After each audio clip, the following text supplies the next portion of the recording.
Untuk sistem NFT itu bisa berkisar 3 mili, lapisannya sangat tipis sekali. Kalau dalam sistem DRFT ini bisa lebih dari 2 cm. Jadi dapat disimpulkan dengan menggunakan sistem DRFT ini, penggunaan larutan nutrisi akan lebih banyak dibandingkan dengan sistem NFT. Namun dari suplai nutrisi itu akan lebih banyak dan lebih tercukupi, sehingga cocok digunakan untuk sistem melon dalam budidaya hidroponik ini.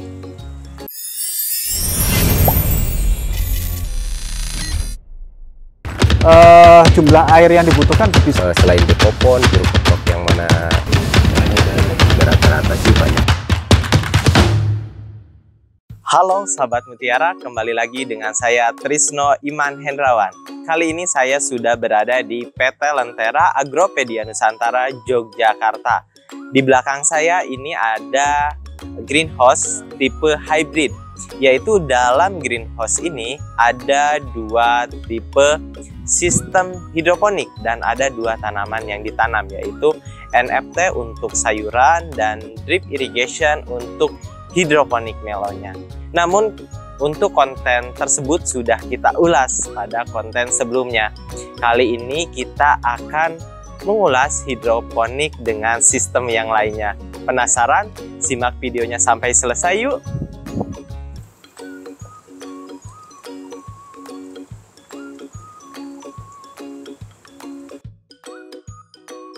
Saat ini saya sudah berada di greenhouse kedua PT Lentera Agropedia Nusantara.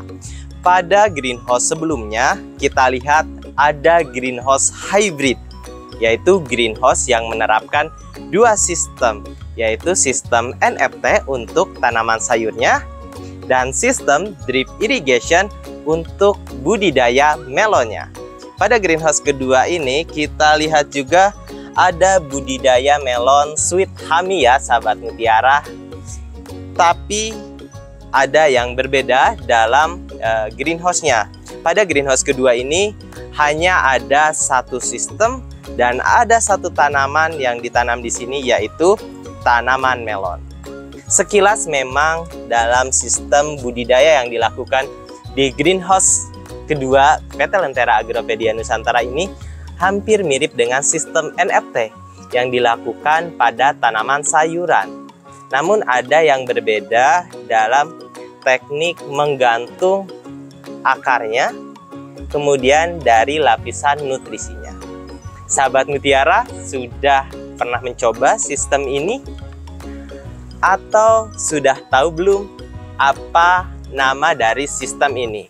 Oke sahabat Mutiara, bagi yang belum tahu, sistem ini adalah sistem DRFT, yaitu Dynamic Root Floating Technique, yaitu sistem menggantung akar secara dinamis. Jadi pada sistem ini ada 2 bagian perakaran. Bagian pertama adalah bagian perakaran yang menggantung, tidak masuk ke dalam larutan nutrisi. Yang selanjutnya adalah bagian perakaran yang masuk ke dalam larutan nutrisi. Jadi untuk bagian perakaran yang tidak masuk ke dalam larutan nutrisi akan mendapatkan suplai oksigen yang lebih banyak. Kemudian bagian akar yang masuk ke dalam larutan nutrisi akan mendapatkan nutrisi yang lebih banyak, sehingga terjadi keseimbangan antara suplai oksigen dan nutrisi dalam sistem ini. Itulah yang menjadi kelebihan dari sistem ini ya sahabat Mutiara. Oke sahabat Mutiara, kali ini saya akan meng-close up ya bagian perangkat yang digunakan untuk budidaya hidroponik melon dengan sistem DRFT ya. Jadi seperti ini ya. Jadi ada lapisan penutup seperti ini, dan ini bagian talang airnya ya, yang digunakan hampir mirip dengan tipe sistem hidroponik NFT. Namun dalam pengertiannya sendiri, NFT adalah nutrient film teknik. Jadi dalam lapisan nutrisi itu sangat tipis sekali. Berbeda dengan sistem DRFT ini, lapisan nutrisi bisa berkisar 2 cm atau bisa lebih, jadi sangat tebal sekali. Hal itu difungsikan, tadi sudah saya sampaikan, untuk memaksimalkan suplai nutrisi. Namun ada bagian perakaran yang menggantung seperti ini ya, menggantung, sehingga bagian akar yang menggantung ini akan mendapatkan suplai oksigen, sehingga oksigen bisa tercukupi dan nutrisi pun bisa tercukupi.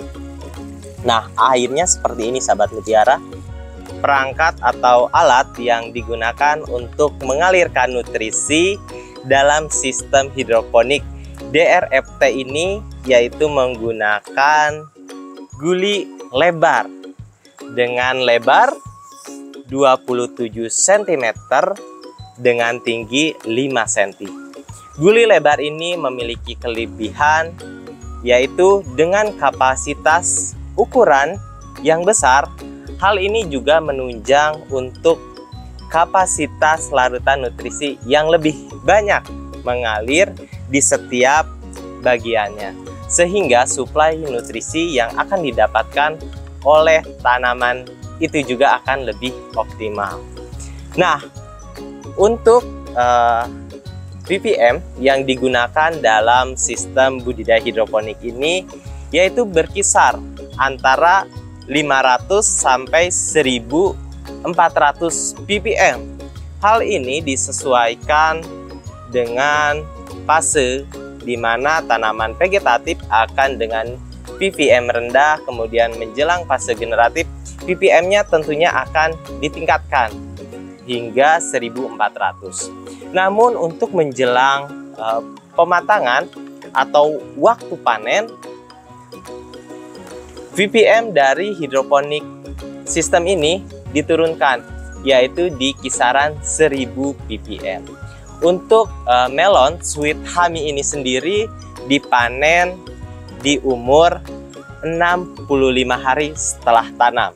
Dengan ciri-ciri telah kita bahas di konten sebelumnya, yaitu panen sweet honey. Silahkan ya scroll di YouTube kami NPK Mutiara TV.